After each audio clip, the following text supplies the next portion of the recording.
What do you do when everything in your life looks fine, but you still feel like something's missing? Not broken, not lost, just unfinished. Like there's a part of your soul that's still waiting to be found, and no one else seems to notice. There's a name for that, and today I want to introduce you to someone who knows that feeling well. Her name is Maya. Maya, take it from here. Thanks, Trip. That was beautifully said. And yeah, that's me, I guess. Hi, I'm Maya. And if you've ever felt like life should be more, but couldn't explain what more even means, then maybe we already understand each other. I live in Inwood, New York. I'm a freelance UX designer. I sketch, I journal, I people watch from my window, and deep down, I've been searching, not for a bigger paycheck or a perfect relationship, just something real, something that doesn't vanish when the high wears off, something that doesn't feel fake or forced. That's what being a seeker feels like. You're not running, you're not hiding, you're just still looking and hoping, quietly, that maybe what you're looking for is looking for you too. What Maya just described, that ache for something real, is a starting point for a lot of us. But she's not walking alone. That's what walking the way is about.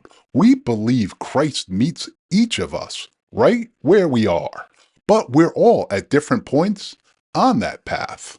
Each of us is figuring things out in our own way, and each of them brings something honest to the table. And Maya and we're not alone here. She's got a couple of friends. Maya, will you tell them about the others? Of course, I'll start with Vaughn. We met on a random Tuesday. I was walking home with groceries and the bag just gave out. Everything spilled all over the sidewalk.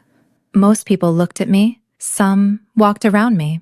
But Vaughn, he dropped to the ground like it was urgent, crawled under a car to grab a can, then took off his sweatshirt, tied the sleeves together, and made me a makeshift grocery bag. That's how we became friends. Not from some deep talk, from kindness. Real kindness. We still talk almost every day. He's a little guarded, but real. And sometimes, real is enough. Then there's Olivia. She's my neighbor, and one of the best people I've ever met. She's kind, but not the soft kind of kind.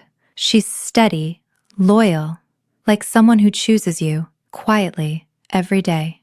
She makes the best tea I've ever had, some special blend from England. I've had chances to move, better apartments, nicer views, but Olivia lives next door, and honestly, I think her tea might be part of what's holding me together. And then there's Lucia. She was my mom's nurse when she was in the hospital. Lucia has this warmth to her. Like she doesn't just care for people, she sees them. When my mom was discharged, I felt sadder than I expected. Lucia noticed, gave me her number, said, "Call if your mom or you ever need anything." 2 days later, she called me. I was sitting at my kitchen table crying. It would have been my ex's and my anniversary. 8 years, and I was alone. Lucia didn't pry, but she could hear it in my voice. We talked for over an hour. I don't remember most of it, but I remember laughing. And for the first time in a while, I didn't feel invisible. So yeah, I'm still searching. I'm intrigued by Christ, but I'm also filled with questions. So I listen, I reflect, and I'm still looking because something tells me he might be worth finding. That's what walking the way is here for. Not answers on a silver platter, not pressure, but presence, grace, and honest people asking better questions. You'll learn a lot more about Maya, and you'll get to meet and know Vaughn, Olivia, and Lucia too. Each of them carries a story, their own doubts, their own reasons for walking. So if you're curious about faith, about Jesus, about whether there's something more, this is a place that sees Christ, not just in history, but in your here and now. Follow along. Let's walk this together.